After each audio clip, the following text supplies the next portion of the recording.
Hello everyone, welcome to my channel. This is Priya Bhargav. Today we are going to do a subsection of Unit 2, that is Unit 2 is from Block 2 MPC 004, that is MAPC first year students. This video is for you. I am going to finish rest of the portion of this unit in today's video. Links related to this unit you will get in the description section. Kindly check the description section. Now let us start with the topic. आज अभी तक हम ऊपर pro social behaviour के बारे में करते आए और ये भी पढ़ा हमने कि प्रो सोशल बिहेवियर किस तरह से इमरजेंसी सिचुएशन में किया जाता है, कौन कौन से फैक्टर्स हैं जो प्रो सोशल बिहेवियर को बढ़ावा देते हैं, किन वजह से हम ऐसा करते हैं। आज हम थ्योरीज करने जा रहे हैं। थ्योरेटिकल पर्सपेक्टिव क्या है प्रो सोशल बिहेवियर का, ये इंपॉर्टेंट है एग्जाम पॉइंट ऑफ व्यू से, जहाँ पे आप पिंक मार्क देख रहे हैं यानी कि एग्जाम में आ चुका है और आगे भी आने की पूरी चांसेस हैं। पहला है social learning theory. Social learning theory क्या कहती है? सोशल लर्निंग थ्योरी ये सजेस्ट करती है कि जो प्रो सोशल बिहेवियर है ये लर्नेड बिहेवियर है, यानी हम दूसरों से सीखते हैं इस बिहेवियर को। जब हम अपने रोल मॉडल्स को कुछ ऐसा करते हुए देखते हैं या ऐसे किसी इंसान को जिसको हम बहुत पसंद करते हैं या जिनसे हम प्रभावित हैं या हम जिनसे कनेक्टेड रहते हैं हमेशा, जैसे कि हमारे माता पिता हो गए या हमारे फेवरेट टीचर हो गए, ऐसे लोग जिनको हम रेस्पेक्ट देते हैं, उनको अगर हम कुछ ऐसे प्रो सोशल बिहेवियर में एंगेज्ड देखते हैं या ऐसे एक्टिविटीज करते हुए देखते हैं, सो हम उनके बिहेवियर को सीख जाते हैं।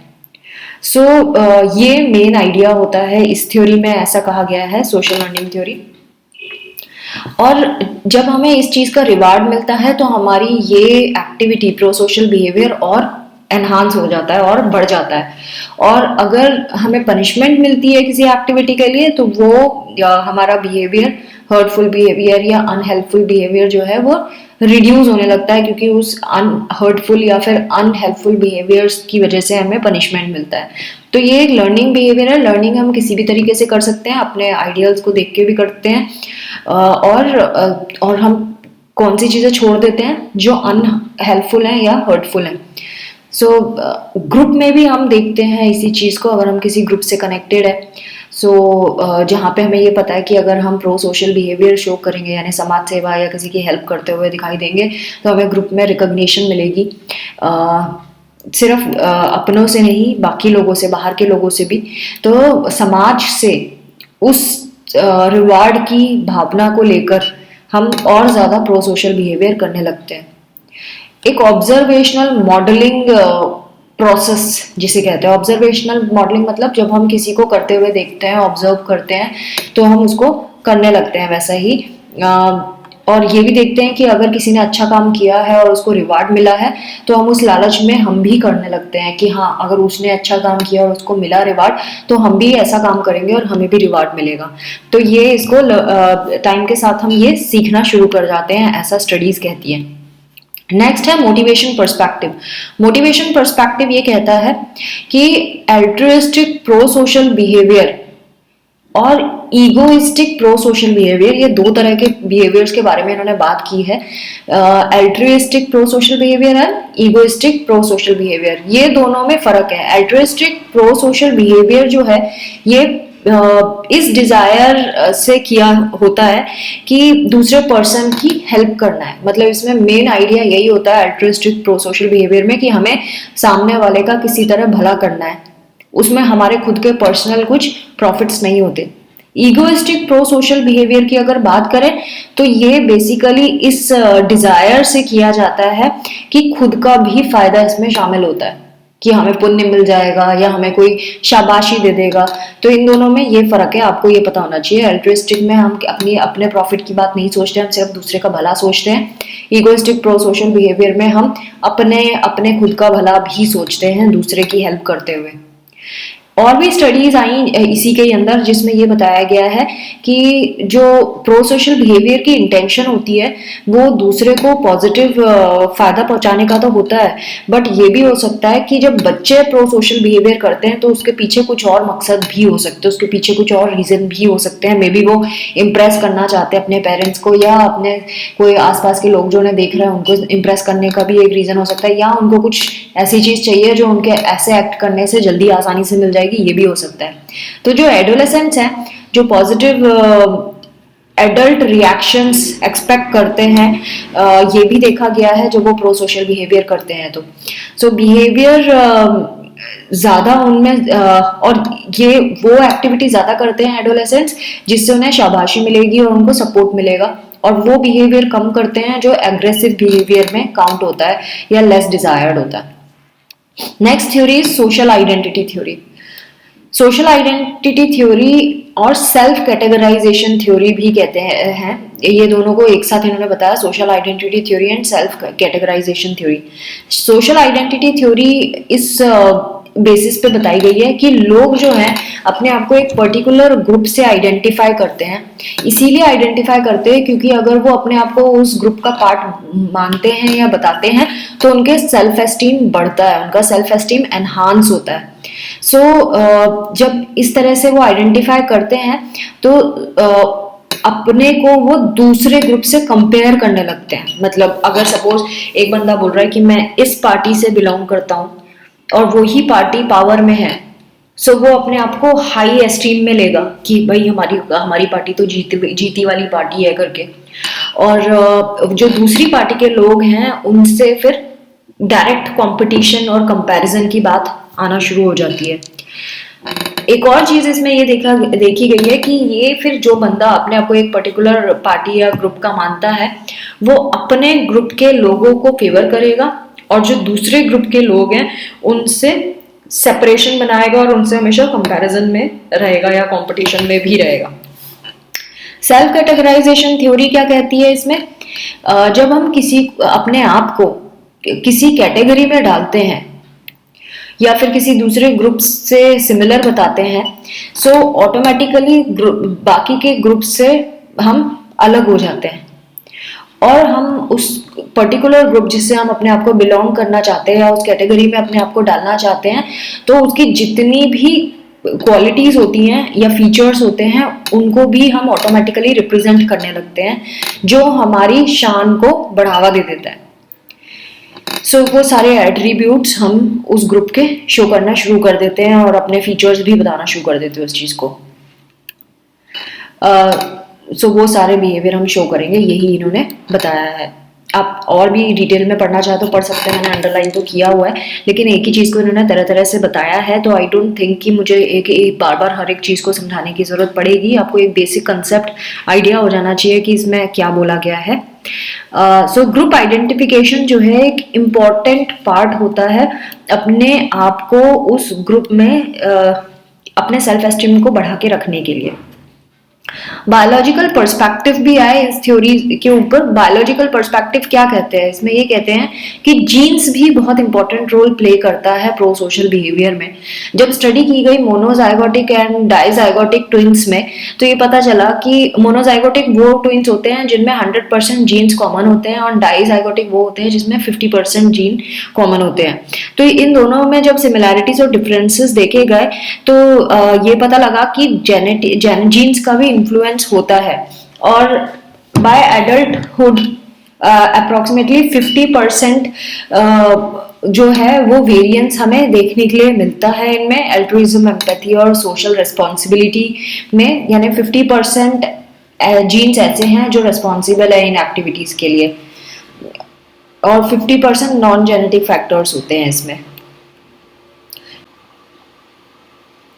नेगेटिव स्टेट रिलीफ हाइपोथेसिस के बारे में बात करेंगे। नेगेटिव स्टेट रिलीफ हाइपोथेसिस जो है ये एक तरह का मॉडल है जिसमें हमें ये बताया गया है कि जब हम किसी से एम्पैथी फील करते हैं, हम किसी से एम्पैथेटिक फील करते हैं तो हम उसका जो पेन जो होती है उसको देखकर हम सैड फील करते हैं और उस सैडनेस से रिलीफ पाने के लिए, मतलब उस सैडनेस से उससे छुटकारा पाने के लिए, सैडनेस से छुटकारा पाने के लिए हम उस इंसान की हेल्प करते हैं, उसको उसके दुखों से रिलीफ करवाते हैं, उसको छुटकारा दिलाते हैं।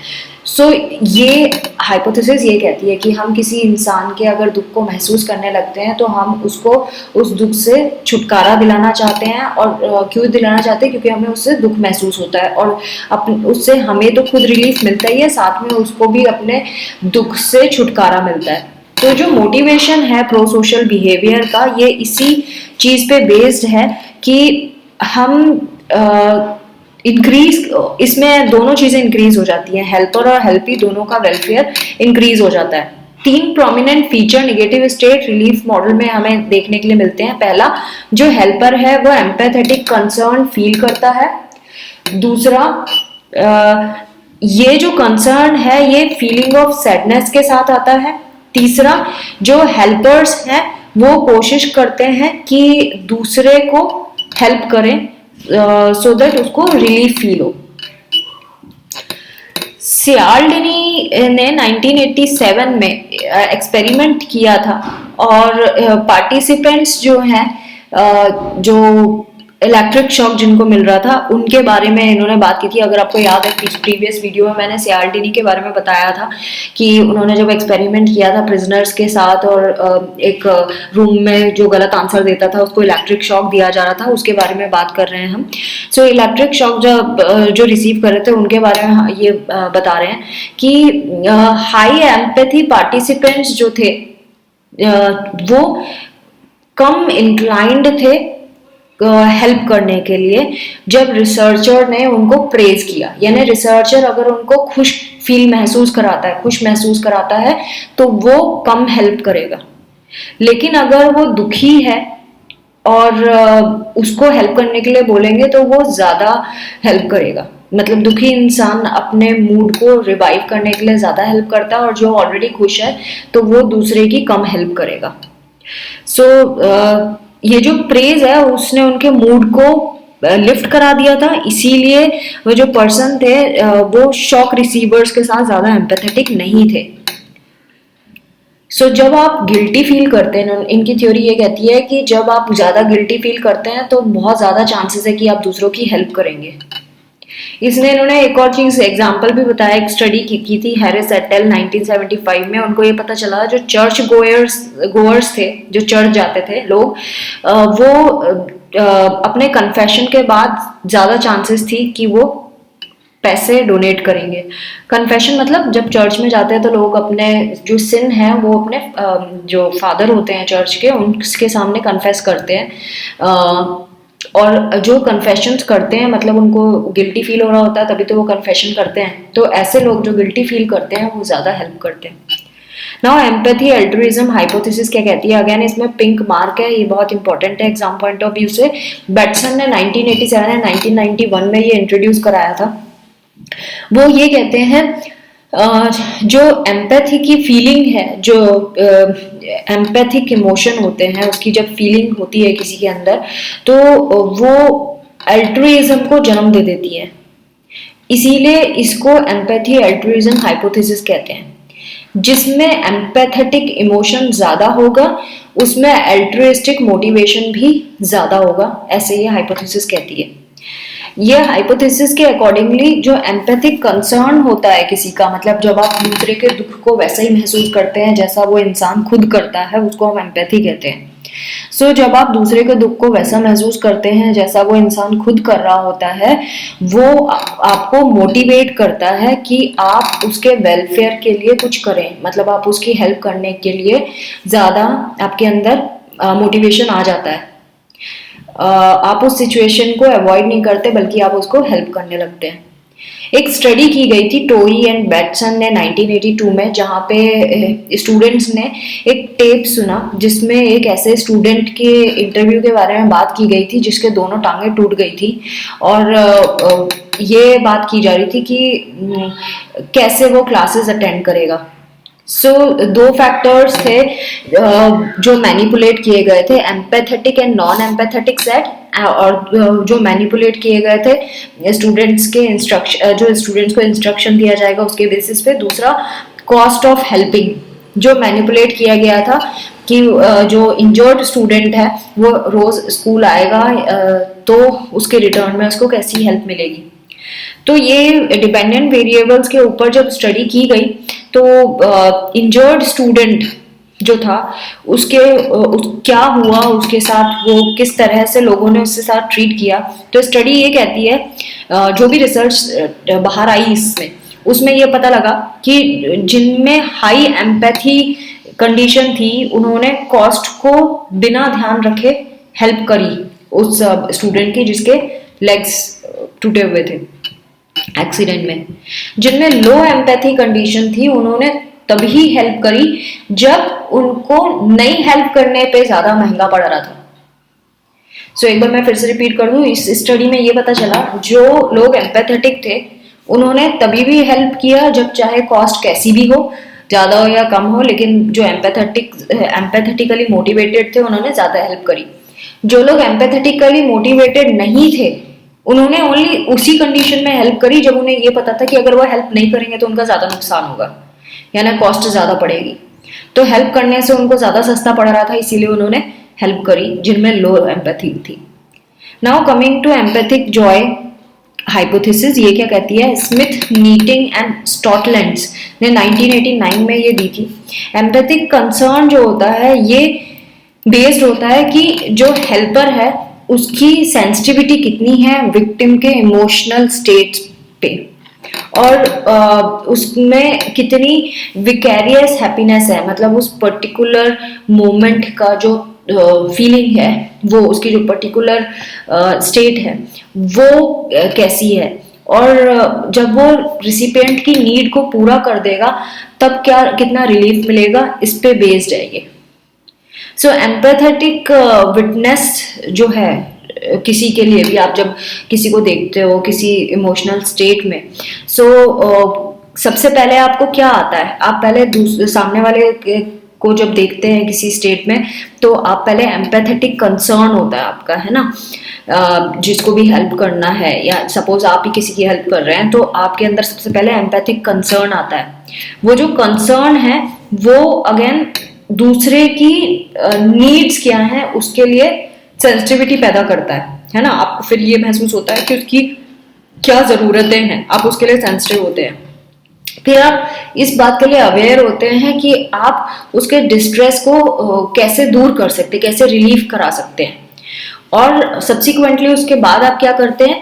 आप जब उसकी नीड्स को पूरी करवा देते हैं तो आपको सेंस ऑफ जॉय फील होता है। और उसको भी सेंस ऑफ जॉय फील होता है क्योंकि उसकी नीड्स पूरी हो गई होती है। तो एम्पैथिक विटनेसेस, इसमें बताया कि ऑथर प्रपोज करता है कि empathic witnesses to someone in need में regard empathic joy as being more achievable and rewarding than would be a self focused witness, thus have greater motivation to help. तो जब आप खुद अपनी आंखों से किसी के एम्पैथिक कंसर्न्स को देखते हैं, आप एक्सपीरियंस करते हैं, तो वो तब आप ज़्यादा उसके लिए, उसकी नीड्स के लिए सेंसिटिव होते हैं और आप उसकी हेल्प करते हैं। सो हेल्पर की कितनी सेंसिटिविटी है विक्टिम की इमोशनल स्टेट को लेकर, वो ही डिसाइड करेगा कि हमारा उसकी हैप्पीनेस को वापस दिलाने में हमारी योगदान कितना होगा और हम उसकी नीड्स को किस हद तक फुलफिल करेंगे। नेक्स्ट है self efficacy hypothesis. Self efficacy hypothesis ये मिड लार्सी ने 1968 में दिया था। इन्होंने ये बोला था कि जिस इंसान को अपनी खुद की क्वालिटीज या अपने ऊपर जितना ज्यादा भरोसा होता है वो उतनी ज्यादा प्रो सोशल एक्टिविटी अच्छे से कर पाता है। यानी कि किसी इंडिविजुअल की अगर किसी पर्टिकुलर स्किल में कॉम्पिटेंस अच्छी है सो उसका हेल्पिंग बिहेवियर भी इन्फ्लुएंस होता है उससे, और दूसरे की नीड्स भी वो अच्छे से पूरी कर सकता है क्योंकि वो कॉम्पिटेंट है हेल्प करने में। तो वो उसको पता होता है कि उसको हेल्प किस तरह से करना है और उसको डर नहीं होगा कि वो ज़्यादा गलतियां करेगा क्योंकि उसको पता उसका काम क्या है। और स्ट्रेस लेवल कम रहेगा उस टाइम पे। रेसिप्रोसिटी एंड सोशल नॉर्म्स के बारे में बात कर रहे हैं। रेसिप्रोसिटी एंड सोशल नॉर्म्स के बारे में कहा गया है कि जो भी इंडिविजुअल एक्ट होता है हमारा, वो हमारे आसपास के माहौल पे बेस्ड होता है। यानी हमारे फ्रेंड्स, हमारा जो फ्रेंडली बिहेवियर होगा या पॉजिटिव बिहेवियर होगा, दूसरों का जिस तरह से हमारे साथ होगा हम वही सीख के करते हैं। यानी लोगों ने हमारे साथ जैसा किया हम लोगों के साथ भी वैसे ही करते हैं। अगर लोगों ने हमारी मदद की तो हम भी रेसिप्रोकेट करेंगे और हम भी वैसा ही करेंगे। सो रेसिप्रोसिटी जो है एक रेपुटेशनल मोटिवेशन का काम भी करती है क्योंकि जब हम देखते हैं कि दूसरे दे रहे हैं तो हम भी देते हैं क्योंकि हमें लगता है कि हम यहीं से तो इसी ग्रुप से तो बिलोंग करते हैं, हम नहीं देंगे तो फिर कैसे चलेगा। इन्होंने एक एग्जाम्पल भी दिया है कि चैरिटेबल ऑर्गेनाइजेशन में भी लोग जब डायरेक्टली डोनेट करते हैं, वो इस इंटेंशन से करते हैं डोनेट, क्योंकि उनको पता है कि अगर वो डोनेट करेंगे तो आगे जाके हो सकता है, अभी एकदम से तो उनको उसके बदले कुछ नहीं मिलेगा, लेकिन आगे जाके फ्यूचर में हो सकता है उनकी ज़रूरतें पूरी हो पाएंगी, फ्यूचर में उनको इन चीज़ों इनकी ज़रूरत पड़ेगी चैरिटी की, तो उनकी मदद हो जाएगी तब। तो सोशल नॉर्म्स भी एनकरेज करते हैं लोगों को कि वो इस तरह से जनरस रहें, और कभी कभी सोशल नॉर्म्स ये भी बताते हैं कि कोई ज़रूरी नहीं है कि आप हमेशा जनरस रहें, कंप्लीटली नेसेसरी नहीं होता। तो रेसिप्रोसिटी और कंसर्न जो होता है सोशल नॉर्म्स को कंफर्म करने का, देखिए दोनों चीजें, सोशल नॉर्म्स को कंफर्म करना और रेसिप्रोसिटी, ये दोनों चीजों के बारे में बात कर रहे हैं। ये दोनों एक दूसरे से टाइड है, एक दूसरे से जुड़े हुए हैं। Now coming to current trends में ज्यादा नहीं है, बस इन्होंने ये बताया कि जीन्स जो है, ये हम पहले भी पढ़ चुके हैं, जेनेटिक्स जो है वो कंट्रीब्यूट करता है इंडिविजुअल वेरिएशन में, प्रो सोशलिटी में। 30%, इसमें कुछ स्टडीज ये भी कहती हैं कि जब 2 साल की उम्र के बच्चे 30% प्रो सोशल बिहेवियर दिखाते हैं और 7 साल की उम्र में 60% प्रो सोशल बिहेवियर बताते हैं। तो जीन्स एंड एनवायरनमेंट जो है वो दोनों को रिलेटेड है। अगर हमें एनवायरनमेंट प्रो सोशल मिलता है तो हम एक्ट भी प्रो सोशली करते हैं, और एनवायरनमेंट वैसा नहीं मिलता तो हम वैसा नहीं करते हैं। सो दो रीजन है कल्चरल डिफरेंसेस के एल्ट्रुइज्म में। फर्स्ट ये है कि इंडस्ट्रियल सोसाइटीज जो है ये कंपटीशन और पर्सनल सक्सेस पे ज़्यादा इंपॉर्टेंस देती है। और दूसरा फैक्टर जो है इसमें कल्चरल डिफरेंसेस का, अलग अलग कल्चर में अलग अलग तरीके से होता है। इनका कहने का मतलब ये है कि कल्चर जैसा होता है वैसा ही हमारी एक्टिविटी होती है। तो जैसे इंडस्ट्रियल सोसाइटीज में आप क्या देखेंगे, कंपटीशन देखेंगे, जहाँ पे फैक्ट्रीज हैं, इंडस्ट्रीज हैं, इंडस्ट्रियलिस्ट कैसे होते हैं, तो उनमें कंपटीशन ज्यादा होगा, पर्सनल सक्सेस पे ज्यादा इंपॉर्टेंस दी जाएगी। हो सकता है एल्ट्रिस्टिक वो ना हो। और जो दूसरा जो कल्चर है जिसमें कोऑपरेशन घर में ज्यादा होगा, नॉन इंडस्ट्रियल सोसाइटीज जो होंगी उनमें कोऑपरेशन घर में बहुत ज्यादा दिखाई देगा और वो एल्ट्रिज्म को भी प्रमोट करेंगी। सो हमारे कल्चर पे भी हमारा बिहेवियर डिपेंड करता है। तो friends, this was all about today's video. I hope आपको मेरे वीडियोस यूजफुल लगते हैं। अगर ऐसा है तो do not forget to subscribe my channel, share this video to most of the students, since बहुत सारे स्टूडेंट्स की क्लासेस नहीं लग रही हैं और उनको बहुत दिक्कत आ रही है पढ़ने में, उनके डाउट्स क्लियर नहीं होते। सो आप अगर ये वीडियो ज़्यादा से ज़्यादा स्टूडेंट्स को शेयर करेंगे तो राइट स्टूडेंट तक पहुँच जाएगा जिसको बहुत सख्त ज़रूरत है इन नोट्स की। तो प्लीज पढ़ते रहिए, बांटते रहिए, सबको शेयर करते रहिए और हम सब मिलकर आगे बढ़े, यही मेरा आइडिया है। Thanks for watching, take care of yourself, bye bye.